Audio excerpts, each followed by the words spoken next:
Bien le bonjour, j'espère que vous allez bien. Depuis des années maintenant, la transplantation humaine nous fascine avec ses prouesses potentielles ou ses dérives. Au départ, c'était de la transplantation purement corporelle et l'exploration de l'anatomiquement possible. Avec Frankenstein, sorte de conglomérat de morceaux de cadavres ne formant qu'un seul être, au bord de l'humain, et qui rendit fou son créateur.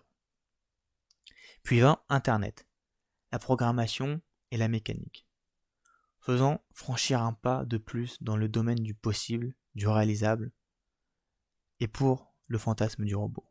Cet être mécanique, intemporel, résolu à servir l'homme, car dépourvu de libre arbitre et donc de liberté.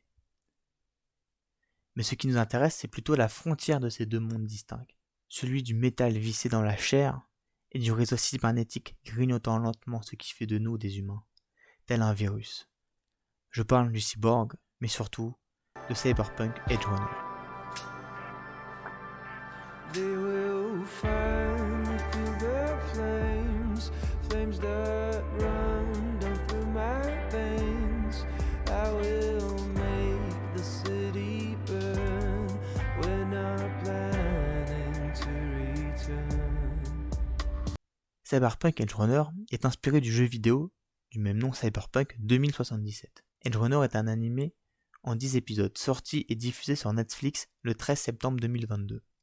C'est le fruit de la collaboration entre le studio de jeux vidéo CD Projekt Red, connu pour la trilogie The Witcher, mais plus récemment l'arnaque Cyberpunk 2077, et le studio d'animation Trigger, qui eux sont connus pour avoir fait notamment Kill la Kill, le film Promare, et qui fut fondé suite au succès de l'animé Gurren Lagann.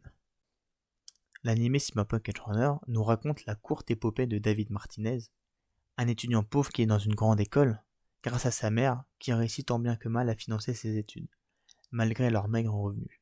Tout bascule lors d'un accident de voiture où il voit la traumatime, sorte d'ambulance entre guillemets, refuser de secourir sa mère car elle n'était pas assurée, ce qui la fera décéder quelques jours plus tard. Pour survivre dans ce monde dystopique, David devient donc un hors-la-loi et plus particulièrement un edge-runner. Fort de l'expérience de Trigger, l'animation est une animation globale incroyable. Elle n'est pas incroyable dans son animation pure, celle-là est juste excellente, mais elle est surtout sublimée par des effets et des idées que j'ai rarement vues dans un animé. Je pense au fait de voir la même scène d'action de 3 plans différents, que l'on voit quelquefois dans les films, mais très rarement dans les animés, mais je pense surtout au Sound Vista. L'animation du Sound Vista se divise en 2 parties.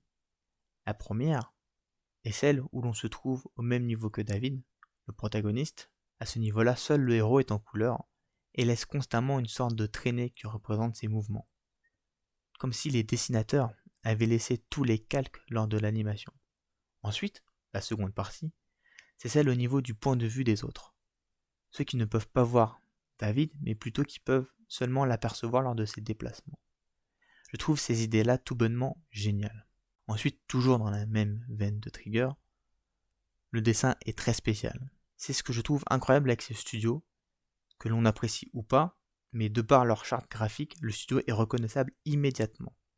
Et c'est quelque chose d'important pour une entité d'avoir une identité visuelle. Au-delà de ça, les couleurs, mais surtout les effets d'ombrage et les néons sont juste fabuleux. Comme je le disais plus haut, le studio Trigger est fort pour l'animation, le chara-design, la création d'univers. Surtout là en plus, avec l'aide de CD Projekt Red, ils ont de quoi faire. L'animé a pu se glisser dans le monde de Cyberpunk d'une facilité étonnante, tout simplement car il est surtout fait pour ceux qui connaissent déjà un minimum l'univers. Ce que je veux dire par là, c'est que Cyberpunk Edgerunner ne s'embête pas à expliquer ce que sont les fixeurs, les netrunners et autres classes ou notions de l'univers. Il nous montre les spécificités de l'univers sans nous les expliquer, juste les montrer, il nous explique en surface mais il ne rentre pas dans les détails. Néanmoins, l'anime ne rentre pas non plus trop profondément dans l'univers tiré du jeu, ce système qui peut se trouver très rabutant pour certaines personnes, et aussi ce qui est plaisant pour ceux qui connaissent déjà un minimum l'univers. L'anime n'est pas là à s'arrêter toutes les 5 minutes pour faire un récap ou une explication, et donc il reste très très fluide. Seul point noir, l'histoire. En effet, elle n'est pas extraordinaire et parfois prévisible, ce qui ne gâche en rien est supercute émotionnel, renforcé par la musique et l'attachement ressenti. Trigger réussit à nous faire s'attacher au groupe de David, et voir se débattre contre toute cette corruption qui gangrène la ville de l'intérieur et qui gangrène le monde extérieur aussi. Et donc toute cette bataille afin d'obtenir un semblant de liberté est extrêmement attachant. Au-delà de parler de David, l'anime nous parle de liberté et de corruption. Le monde de Cyberpunk, et surtout Night City, qui est la ville où se passe l'anime, est pourri. L'argent et la loi, ainsi que le maître mot.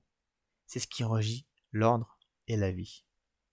Un personnage exprime clairement cette idée dès le début en disant au héros qu'il ne peut pas aller dans la même école que eux, non pas parce qu'il vient d'une cité ou qu'il a une quelconque autre différence de statut, non, mais juste par le manque d'argent. Tant que tu as de l'argent, peu importe d'où tu viens, peu importe ton statut et ton origine, cela ne compte pas. Tant que tu as de l'argent, tu es un être humain. Et donc, tu es un minima important pour la société. Pour une société corrompue, évidemment. Aspect renforcé dans le basculement du héros avec l'accident de sa mère, qui elle ne sera pas sauvée, car elle n'était pas assurée, car elle n'avait pas assez d'argent. Chose qui fait penser légèrement au système de santé américain par ailleurs, et à la fameuse phrase « si tu n'as pas d'argent, alors tu n'es pas malade ». Outre ce fait-là, l'anime nous montre que ce sont les méga-corporations qui régissent la ville, se permettant de faire fi de la vie humaine ainsi que de la loi qui d'ailleurs se met forcément de leur côté dès qu'elle intervient. Le pouvoir détenu par ces corporations, ces méga-corporations, est tellement grand que le rêve de certaines personnes est littéralement d'aller travailler là-bas, et ainsi devenir des corpos, surnom que l'attribue aux personnes qui travaillent là-bas. Ce qui me fait par ailleurs penser à un mini-État-nation. Je vous illustre. La méga-corporation Arasaka a une université pour travailler directement chez eux, ou du moins pour multiplier encore plus la chance d'aller travailler chez eux.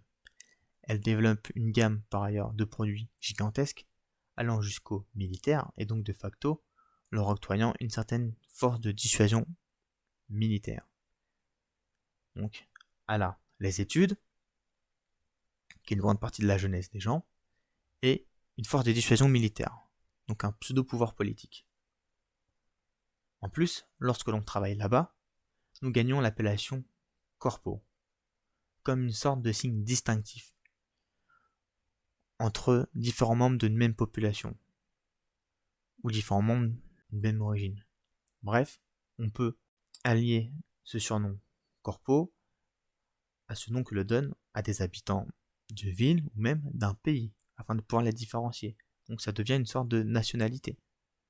Lorsque l'on travaille pour une méga corporation, on devient un corpo, donc on fait partie du pays des méga corporations. Ce qui démontre encore plus, par ailleurs, la force de leur corruption et leurs produits, les implants cybernétiques. Dans le monde de Cyberpunk, nous pouvons nous faire des greffes de matériel cybernétique qui peuvent aller d'un œil à une quasi-conversion complète cybernétiquement parlant. C'est le cas d'ailleurs pour Adam Smasher, qui est converti, d'après Cyberpunk 2077, à 96%.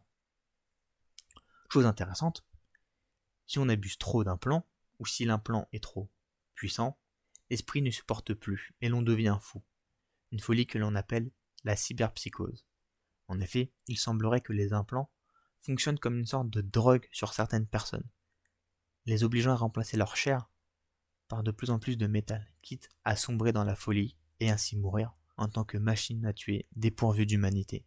Et c'est ce système-là, ce système cassé, grippé, qui broie ses citoyens en leur volant leur humanité et en les corrompant.